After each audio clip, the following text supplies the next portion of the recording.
Hey friends, this is Marilyn from tarotclarity.com, and I think you're going to love today's video, especially those of you who are true tarot history geeks. And today I am showcasing a deck that I just received from Marco, a handmade version of a deck that I already have from him. Now, I recently did a video on, it was like a video challenge by Thesar from 78 Puertas. And where the challenge originated, I can't recall, but I know that Thesar from 78 Puertas involved me. And one of the challenges within the challenge was to showcase or to show the five most important decks that I have or I think exist. Now, I only think I did 4. I don't think I really came up with 5, but one of them was the Charles VI Tarot that I had at that time by Marco Benedetti. Now, I believe I got this when it first came out, and I think the first publication that he did was through Game Crafters. I think he since did it through MakePlayingCards.com. And I can't speak on whether or not Marco is still selling it there. However, if you can get your hands on this, either from somebody who's reselling it, or if by some chance this is one of the few decks on Make Playing Cards that Marco still has available, you might want to grab it at a discounted price, a less price than the handmade version that I'm about to show you. Now, the reason I think that it's a significant deck, and then, of course, bear in mind that with Game Crafters, there was nothing, there was no information, no leaflet or anything. It was just the cards that Marco put in the deck. And I think his deck really ended up being about 90 cards. And the card stock is what you would expect from an outlet that, creates playing cards. But the significance of this deck is the amount of scholarship that Marco put into this deck. Now, the Charles VI deck is not properly named, and so many times in history things get misnamed, right? But it becomes known as that deck, but it really wasn't created for Charles VI. But at any rate, this deck, the cards that exist from this deck, I think there's only 16 cards that still exist. So Marco, in order to complete the deck, decided to pull cards that exist from other decks from the same period of time and the same region.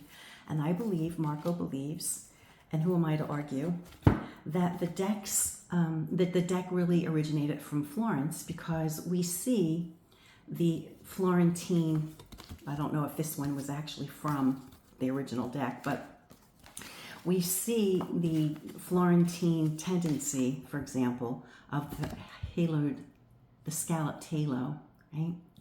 So what Marco did to complete the deck was go through all the ancient decks from the 1400s, when this would have been a contemporary, particularly focusing on the Florentine decks to put them together and to complete a deck. Now, when it came to the pips,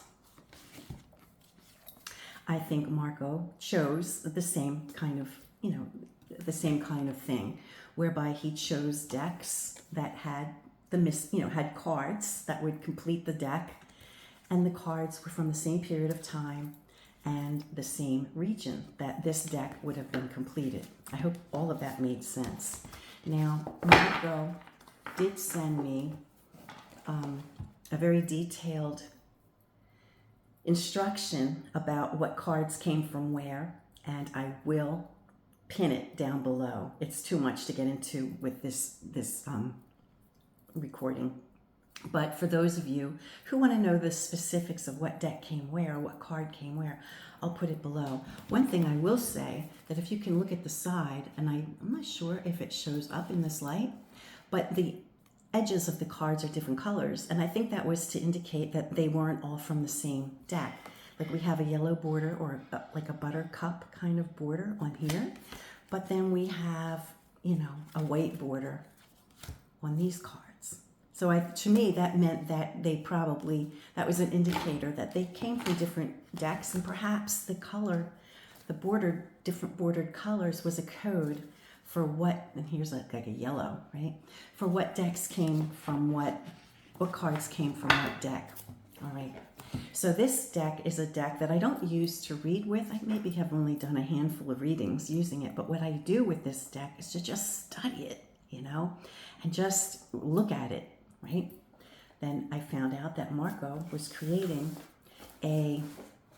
well, I haven't taken it out of the box yet because I wanted to show you the fun, that he was creating a handmade deck of this deck. And I was like, send me an invoice, man. I want this deck. So he did, and I bought the deck. So let me open it up. Let me flip the camera. Hopefully I don't make any mistakes after having said all that. And we'll check out this beautiful, this breathtaking deck. Alrighty then. So now the reason I'm showing you the actual unboxing is to show you how incredibly well Marco packs his decks. And I only ordered this like within a week, you know.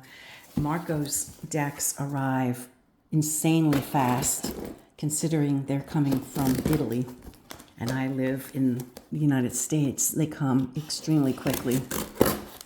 And there's never anything wrong with any of them.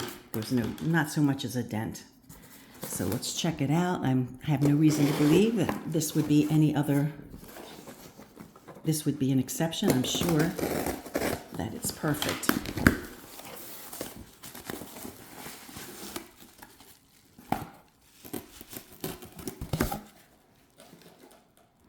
I mean, it comes in a nice sturdy box, and then it's wrapped with bubble wrap to protect the precious cargo. And here it is. Again, wrapped in pretty wrapping paper, which will go up on the wall with all my other Marco art. You see all my Marco Benedetti artwork from wrappings. This will go up with it. This one happens to be of the Rider-Waite Smith.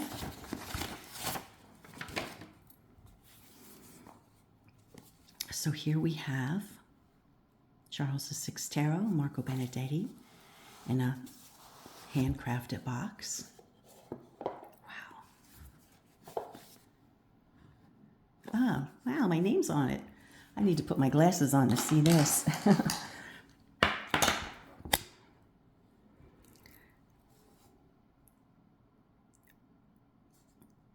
Wow. Marco Benedetti, handmade, especially for Marilyn. Wow, awesome sauce. Okay.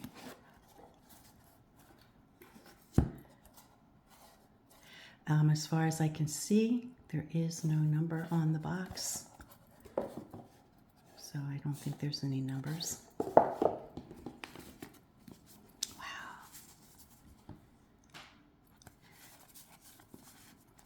Now, of course, the first thing that you'll notice compared to the one by Game Crafters, and I'm just picking a random card, is, well, the cardstock quality. There's no comparison between, you know, a handcrafted deck and, you know, a mass-produced deck, which essentially is what Game Crafters and Make Playing Cards are. Slightly different, well, significantly different size, right? Oh, but it feels so nice. And this is one of the original cards to this deck. But as far as which, I have a list of which cards were the originals. I don't think this one was one of the originals, but I do have a list.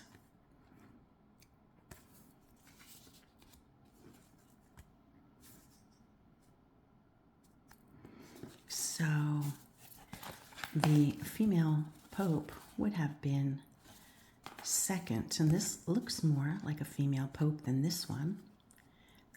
So maybe this was the empress, I'm not sure.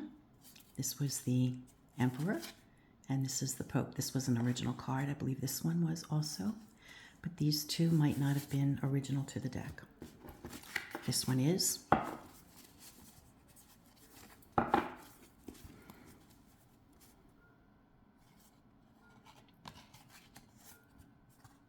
I believe this one is. I'm going to keep my mouth shut because I'm not entirely positive which one was original.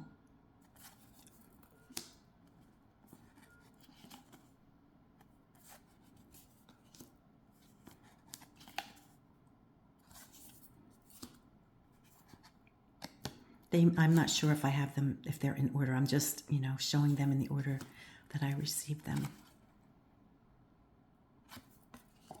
I'll do a side-by-side comparison with the other one, the mass-produced one.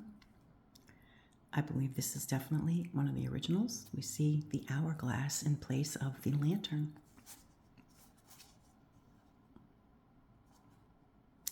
And isn't it interesting that, that this is the Hermit image from the 1400s. And I did mention with the Metelli deck that the Hermit was, what we see as a Hermit was representing the star card. And I commented that maybe the French mistook that card for the Hermit. But here we clearly see a Hermit being portrayed in a very similar way. So I may have to eat my words on that. We see the Hanged Man with money bags. Could be a reference to the Christian idea of Judas, betraying Christ. This was a punishment for someone who was, either a thief or betrayed, the country or whatever, betrayed someone. And although Judas didn't die in this fashion, the money bag reference would have brought to mind Judas, I think, to the population of that time. Here we have death. This was taken from another deck.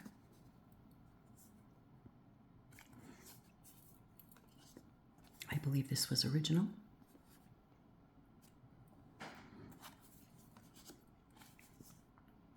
The star card, moon. I will do a side-by-side with the other deck. Sun. And we see her with the spinning with the thread, right? So this might be one of the earliest times we see the spinning. Well, we see it in the Viscontis, I think, too. Although, I could be wrong. The Visconti cards might have just had a woman with the sun, right? I don't know if they had this going on in those decks. My brain, I can't recall at the moment. So this may be one of the earliest presentations of a woman in the sun with threading. Now, it could be an indicator that this is an activity that has to happen during the day, right? We have Judgment. And here it's not just an angel, right? We have the whole kit and caboodle with Judgment, with the dead people rising, and we have two angels. And then we have the World card. Now he goes into the cups. So we have the King of Cups, the Queen of Cups, the Knight, and the Page.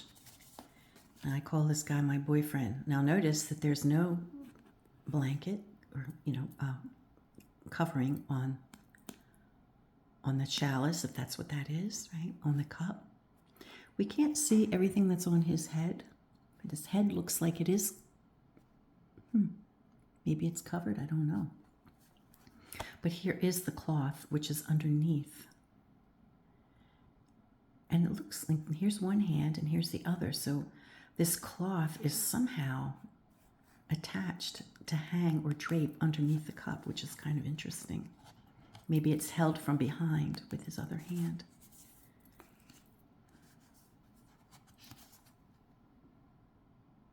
And I believe Marco recreated these cards in their current condition. I don't know that there was any restoration done. mean, we're looking at the cards as they exist today. But so pretty. Look at that. Oh,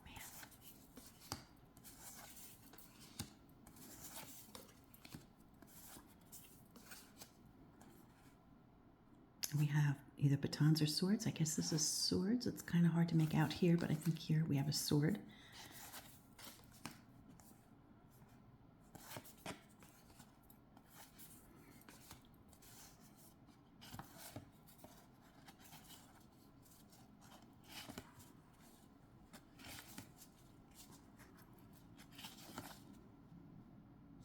I love how the odd ones have an odd number on, one side, right?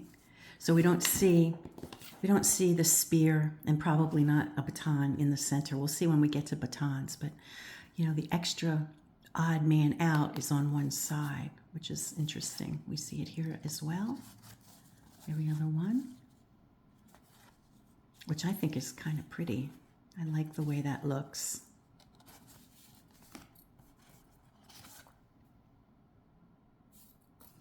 Interesting, a pierced heart, look at that.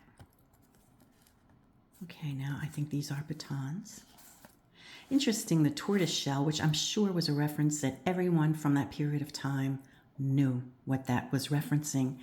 And I think I knew once, and I no longer can remember the significance of the tortoise shell. Okay, so we have 10. And again, here we have the 9, the 9th one in the center. So we don't have, yeah, that's interesting.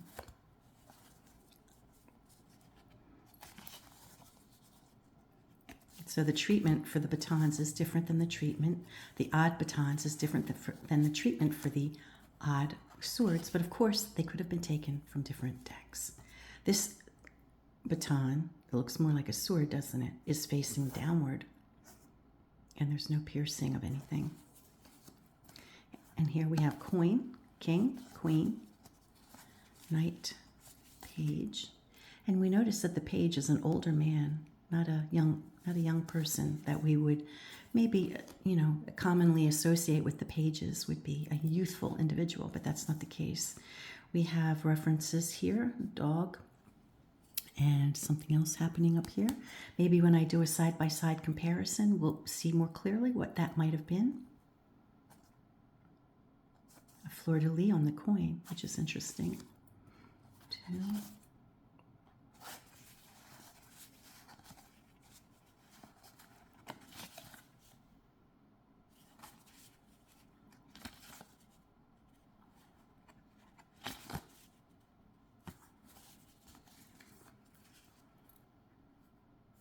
And then I believe these are extra cards, I think. Alternate cards if we want to change, what we see. So this would be, I think, another Fool. This was the original Fool, original to this deck. But this looks like an alternate one.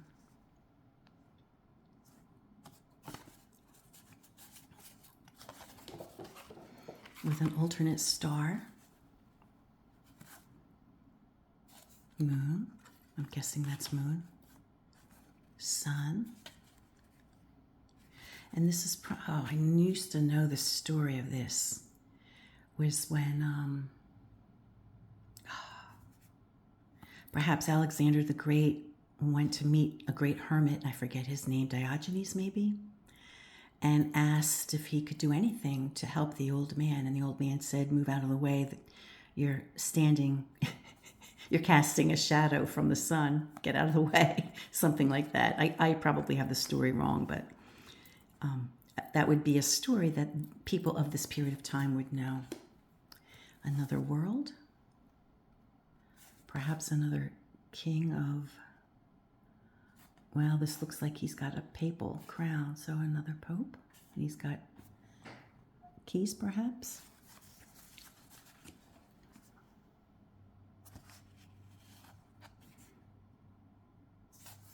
This, I think, would be another Hermit card, I think. It's got a stag. I think sometimes the early decks had stags appear in them because, you know, it takes a lot of time for a stag to grow those kinds of horns, right? And it was a card that showed the passage of time and old age. I think that was the concept here. We have another with the Hermit, another Chariot, another World, another King of perhaps batons. I don't see a spear on that. Oh, coin. He's got a coin. Page of baton. So you have a few options, you know, for some of the cards, if you can make out what they are. Now, again, there is no instruction here or any, you know, piece of paper that will tell you what you're looking at. However, like I said, I'll put that information down below because it does exist. We do have, you know, Marco did tell me what they were in another video that I had done for him on this deck. Now, bear in mind that I will do a side-by-side comparison with the Game Crafter deck, and just to show, let's see, the world card for this card.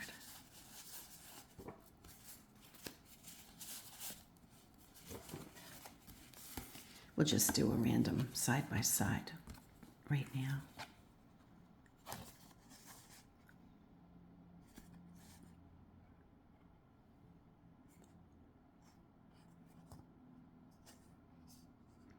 So you can tell that both decks, you know, photograph the cards in their current condition.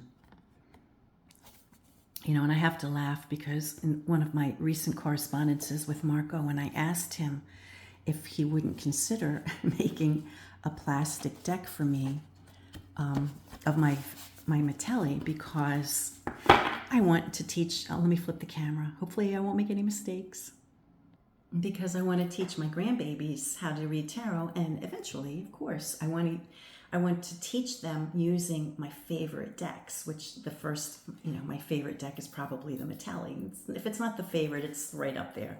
And it hardly ever wavers, you know, from being my favorite. At any rate, when I told him, would you consider making it in plastic? And he's like, why would you want, you know, one of my beautiful, beautiful decks in plastic, in crappy plastic, or whatever he said.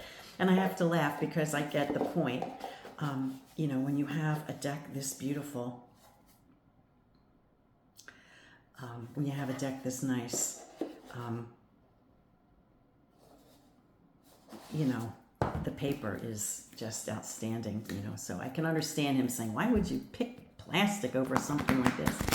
The cards, okay, they're a little stiff, but I think that will improve. It's got a nice sound. It's got a real nice sound. I think it's thick because there's a lot of extra cards. But once you pick and choose the cards you want to use, you know, in the deck, then, you know, you don't have to worry about it being a little thick. So there it is. It's beautiful. It's beautiful. And for those of you who really want to go down a historic rabbit hole, you know, this would be a great deck to do it with. And, you know, it's a bit of an investment, but I don't think, if you're a serious person and you really want, if you crave learning about the cards and their origins and just seeing alternate examples of some of the cards, right? Because we have several examples from different decks from that period of time. I think this is a wonderful deck to own in your collection, even if you don't use it, right? Even if you don't use it for interpretation, just to have it. And at any rate, I will be doing a side-by-side with the other deck that I mentioned. And until next time, friends, peace and stay well.